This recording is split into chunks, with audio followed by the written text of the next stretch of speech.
Erokamano Joyce. Mokwongo adwa timo mos ahinya ne gik manotimore kendo adwa wacho ni kaluwore gi katiba marwa article 38 kata article 38 yienwa mondo mi wuo kata wachiw pachwa.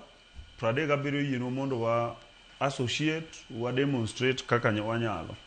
But gima duong' madwa penjo mamiyo adwa sama duoko penjo nino tabro penjo jolinda mwananchi gi. Ne mwananchi nitiere girgi ni nitie linda, then nitiere mwananchi. Then ne gineno situation mane nitie Homa Bay. Sama ne pok gidhi.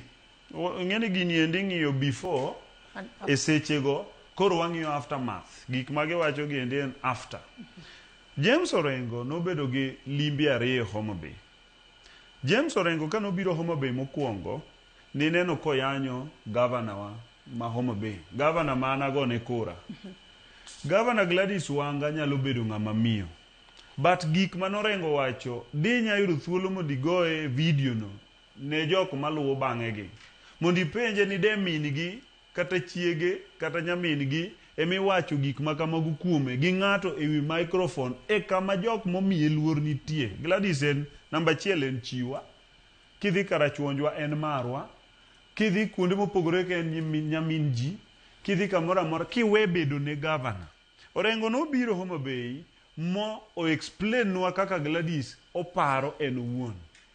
Mizo no chayo Gladys the woman. Then odhi ochayo Gladys the governor. Then odhi ochayo jo Homa Bay mano yiero Gladys the woman to be the governor. Mano one thing majalinda mwananchi kapok openjo wa gimomiyo ogeng' ndara to winjo gi penjo Orengo gimomiyo notimo mano. Namba 2. Neno kang' makare mar geng'o ndara no. Aeroga explain ajo ing'eyaga. Ng'ega explain my points maka kele to kata penjo mag ni penja onge. Nikech atemo nyisi namba 2 akelie geng'o ndara. Nikech geng'o ndara gondechewa wan gi right mar timo anything. Gin properties magwa. Mano public property and one members mag public. Namba 2, Orengo kochako duogo Homa Bay ineno ka odhi mbele gi the same attack. Kapok ne giwuok Nairobi mondo gidhi kuonde mane giwuoke, ok ang'e kuonde mane giwuoke, ana pogi ka gisieko gi different areas. Babu Owino madwa chung governor ma Nairobi mokwongo onge gi national position mora manyalo miye mandate mar wuotho Homa Bay nikech ok en leader mar position party mora ma national. En a member of parliament ma Embakasi East.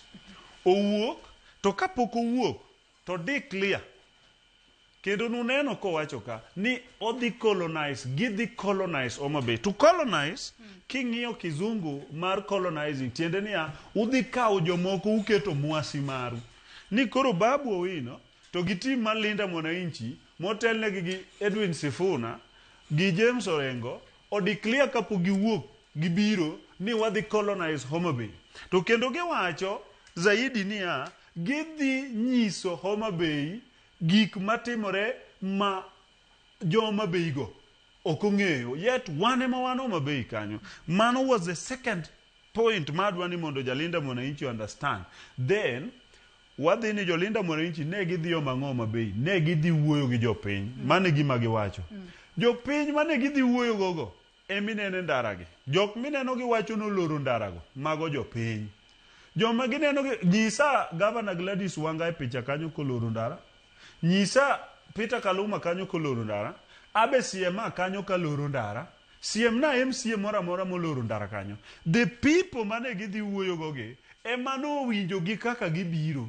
Owacho ni please wan kaluwore gi achaya mane usenyiso to our leader mane wayiero gi majority vote in Homa Bay miluongo ni Gladys Wanga. And then the fact ni wan kaka leadership mar ODM anda Oburu Odinga ose declare ni wa support William Ruto nikech gik mane waonge go William Ruto semiwa including study amud wadhi eno William Ruto manyocho geronwa ka gitudore gi governor marwa to giwetewa manie sirikal kaka Dr. Raymond Omolo kachiel gi John Bat gitimonwa gigi.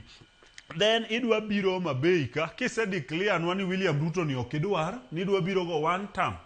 Ise declare nwa ni governor wa mwayiero matiyo nwa be okidwar idwa ni iyanye kendi chae then idwa biro wuoyo kodwa. Iselandonwa gima idwa biro wachonwa in advance, and then idwa ni wayieni mondo ibi.